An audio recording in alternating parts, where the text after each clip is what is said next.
यह जगत गुण दोषमय है। शुद्ध गुण या शुद्ध दोष का रूप कहीं आँख तले नहीं आता।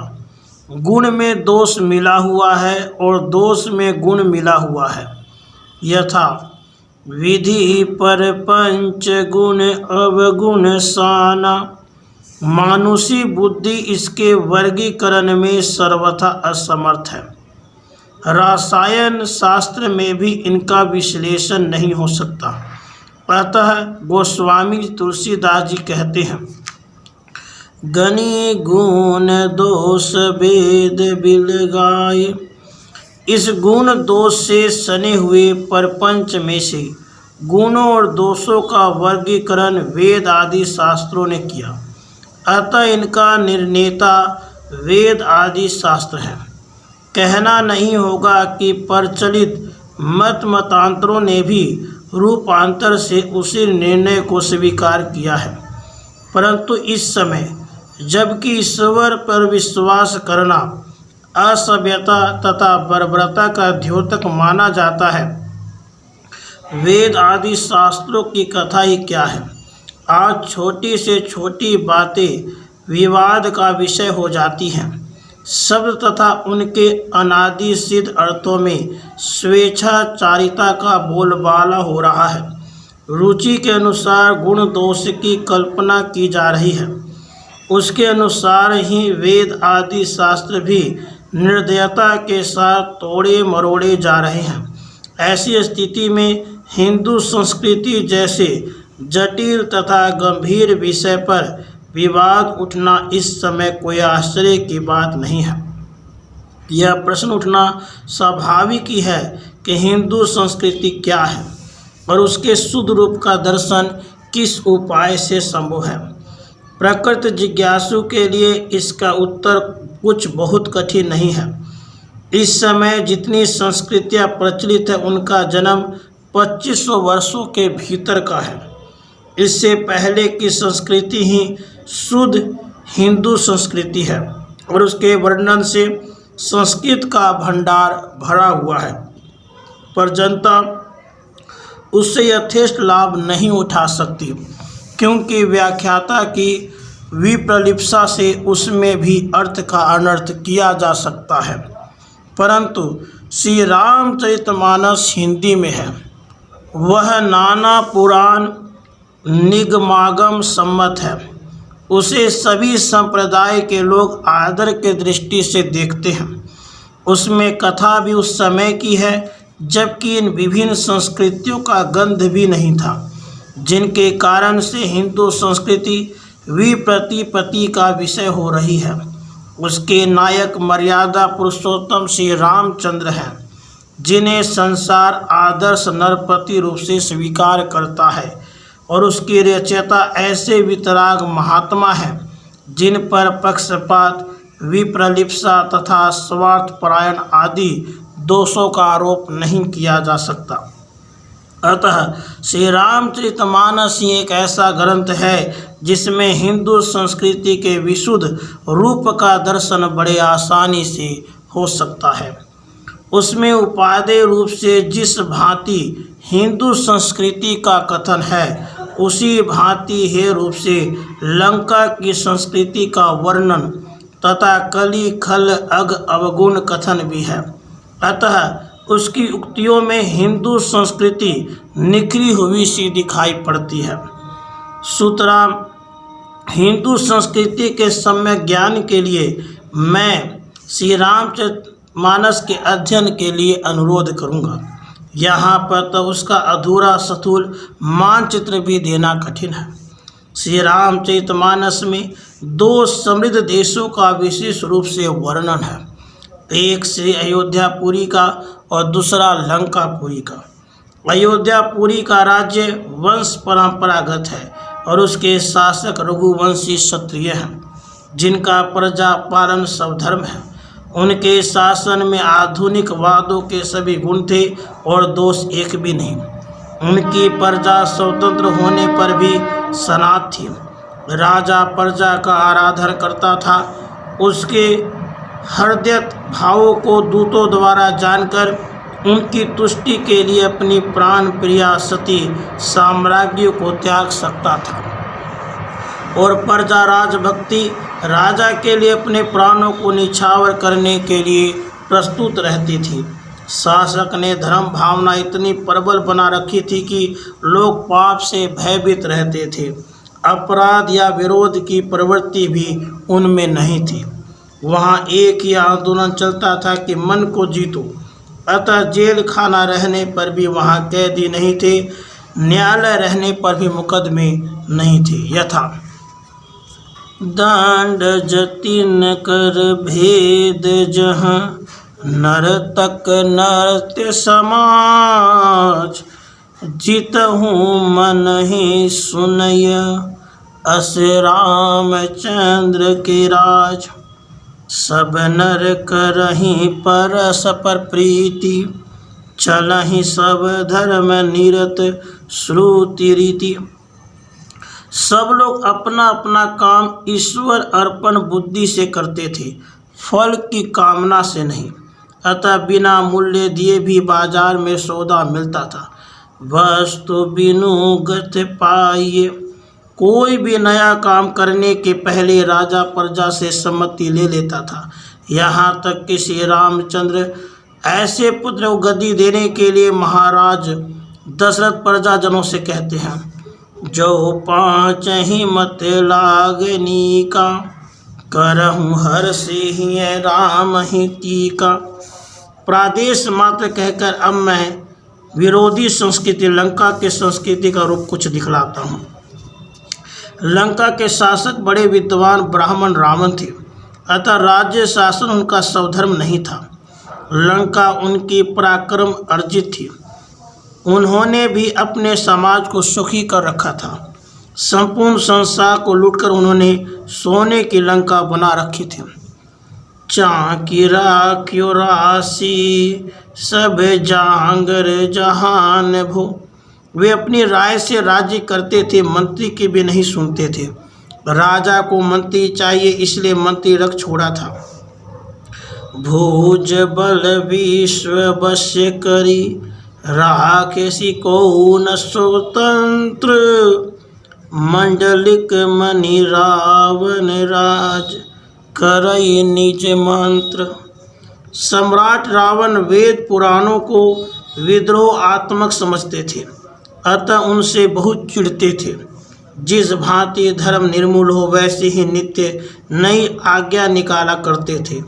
धर्म के मूल गौ ब्राह्मण और देवताओं के विरोध में नित्य आंदोलन चलता था।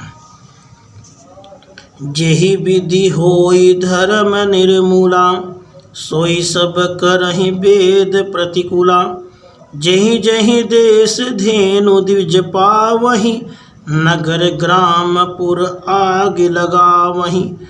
शुभ आचरण कतहु नहीं होई, देव विप्र गुरु मान न कोई। नहीं जप लोग धर्म व्रत दाना, सपने हूँ सुनई न वेद पुराना। फल यह हुआ कि अतिशय धर्म की गलानी देखकर संपूर्ण पृथ्वी भयभीत होकर व्याकुल हो उठी, क्योंकि शासक के धर्म विरोधी होने से आसुरी प्रकृति के लोग बहुत अधिक हो गए। वे माता पिता और देवता को नहीं मानते थे, साधुओं से सेवा लेते थे, दूसरे के धन और पराई स्त्री के लंपट खल, चोर और जुआरियों की वृद्धि हुई। जगत में अव्यवस्था फैल गई। ऐसा समय भी जिस उपाय से पलटा जा सकता है, उसका भी निर्देश श्री गोस्वामी तुलसीदास ने वहीं कर दिया है। वह उपाय वेद शास्त्र सम्मत है और सहस्रों बार का परीक्षित है, कभी व्यर्थ जाने वाला नहीं है। वह यही है कि जब जब इस भांति संसार संकटाकीर्ण हुआ है, तब तब भले लोग इकट्ठे होकर भगवान की शरण में गए हैं और उन्हीं की प्रार्थना की है। प्रार्थना का महाप्रभाव अचिंत्य है। उससे द्रवीभूत होकर परमेश्वर भक्तों के मनोरथ को पूर्ण करते हैं। संपूर्ण पृथ्वी ने उसी उपाय का अवलंबन किया। वह देवताओं की शरण में गई, उन्होंने भगवान से प्रार्थना की। उसी प्रार्थना से द्रवीभूत होकर भगवान ने उक्त रघुवंश में महाराज दशरथ के घर में अवतार धारण किया। और उन्हीं के द्वारा लंकावासी विरोधिनी संस्कृति का नाश होकर विशुद्ध हिंदू संस्कृति की पुनः स्थापना हुई। भौतिक उन्नति यद्यपि उपेक्षा की वस्तु नहीं है, फिर भी वह संस्कृति नहीं है। संस्कृति उससे कहीं ऊंची वस्तु है। भौतिक उन्नति का सदुपयोग या दुरुपयोग संस्कृति के हाथ में है। लंका में जो उन्नति हुई थी उसे पढ़कर आश्चर्य होता है। वायुयान वहाँ थे, गोले वहाँ शत्रु सेना पर गिराए जाते थे। रणांगन में दिन को सिनेमा के ऐसे ऐसे दृश्य दिखाए जाते थे जिन्हें देखकर शत्रु की सेना युद्ध परांगमुख होती थी। विज्ञान इतना बड़ा था कि बनावटी शत्रु का सिर दिखलाकर उसकी पत्नी को विपत्ति सागर में डाल देते थे। पर इन सब से संसार का हित नहीं हुआ, क्योंकि उनकी संस्कृति कुत्सित थी। यह संसार है, एक रंग से न कभी रहा न रहेगा। अनेक प्रकार की उन्नति और अवनतियाँ आया जाया करती है। इसमें हिंदू संस्कृति यही है कि किसी भी अवस्था में स्वधर्म का परित्याग न करें, क्योंकि धर्म ही प्रभु का अग्रभाग है। सही कुबोल सासती सकल अंगई अनट अपमान, तुलसी धर्म न छोड़िए कही करी गए सुजान। अज्ञानतावश मूर्ख अर्थ का अनर्थ कर देते हैं। इस बात को श्री रामचरितमानस के अंदर सुंदर कांड के इस दृश्य से समझा जा सकता है। मैं आपको उस दृश्य को आपके सामने प्रस्तुत करता हूँ। उस प्रसंग को ध्यान से समझिए, सुनिए और आप ही सत्य क्या है और असत्य क्या है इसका विवेक से निर्णय लीजिए। विनय न मानत जलधि जड़, गए तीन दीनी बीती, बोले राम सकोप तब भय विनु होय न प्रीति। मूर्ख सागर विनय नहीं मानता। प्रार्थना करते 3 दिन बीत गए। तब रघुनाथ जी क्रोध कर बोले कि भय के बिना प्रीति नहीं होती। यदि कोई संदेह करे कि रामचंद्र जी का सम्मान क्यों न किया, तो उत्तर यह है कि समुद्र राम की नरलीला देखकर मोहित हो गया। दूसरे उसे उत्तर तट के निवासियों को दमन कराना था, इस कारण प्रार्थना करने से न आया। लक्ष्मण बाण सरासन आनु, सो संवार शिख जग बखानु। सठ सन विनय कुटिल सन प्रीति, सहज कृपन सन सुंदर नीति। हे लक्ष्मण, धनुष बाण लाओ, अभी अग्नि बाण से सागर सोचता हूँ। मूर्ख से विनती, कुटिल से प्रीति, स्वाभाविक कृपण से सुंदर नीति का उपदेश करना। ममता रत सन ज्ञान कहानी, अति लोभी सन विरति बखानी। क्रोध ही सम काम ही हरि कथा, उसर बीज गए फल यथा। ममता में निरत रहने वालों से ज्ञान की कथा कहना, अत्यंत लोभी से त्याग वैराग्य की चर्चा करना, क्रोधी से शांति का उपदेश करना, कामी को हरि कथा सुनाना, उसर पृथ्वी में बीज बोने के समान अर्थात वृथा उपदेश होता है। अस कही रघुपति चाप चढ़ावा, यह मत लक्ष्मण के मन भावा। संधान ऊपर भू विशिख कराला, उठी दधि उर अंतर ज्वाला। ऐसा कहकर श्री रघुनाथ जी ने धनुष चढ़ाया, यह मत लक्ष्मण के मन भाया। और प्रभु श्री रघुनाथ जी ने बड़ा तीक्ष्ण बाण संधान किया कि समुद्र के हृदय अंतर में आग जलने लगी। मकर उरग झस गन अकुलाने, जरत जंतु जल निधि जब जाने। कनक थार भरी मनिगत नाना, विप्र रूप आय तजिमाना। नाके सर्प मछली आदि सब व्याकुल हो गए। समुद्र ने जब जाना कि सब जीव जले जाते हैं, तब सोने के थाल में अनेक मणि भरकर ब्राह्मण का रूप धारण कर मान त्याग आया। काटहि पै कदली फरै कोटि यतन कहु सेज विनय न मान खगेश सुनो डांटहि पै नवनीच। काग भुसुंडु जी कहते हैं, हे गरुड़, चाहे अनेक यत्न से कोई सींचो परंतु केला काटने पर ही फलता है। इसी प्रकार नीच भी प्रार्थना नहीं सुनता, डांटने पर ही नवता है। सभय सिंधु गही पद प्रभु केरे समहुनाथ सब अवगुण मेरे गगन समीर अनल जल धरनी इनकी नाथ सहज जड़ करनी। समुद्र ने डरकर प्रभु के पद पकड़ लिए और कहा, नाथ मेरे अवगुण सब क्षमा कीजिए। आकाश पवन अग्नि जल पृथ्वी है नाथ, इनकी स्वाभाविक जड़ करनी है। तब प्रेरित माया उपजाए सृष्टि हेतु सब ग्रंथन गाए। प्रभु आए सुजही कह जस अहि सोते ही भांति रखे सुकलहि। ये आपकी प्रेरणा से माया ने उपजाए हैं और इनको सब ग्रंथों ने सृष्टि का कारण कहा है। प्रभु की आज्ञा जिसको जैसी है वह उसी प्रकार रहने से सुख पाता है। प्रभु भल किन मोहि सिक दिनहि मर्यादा पुनि तुम्हारी कि नहीं। ढोल गंवार शूद्र पशु नारी सकल ताड़ना के अधिकारी।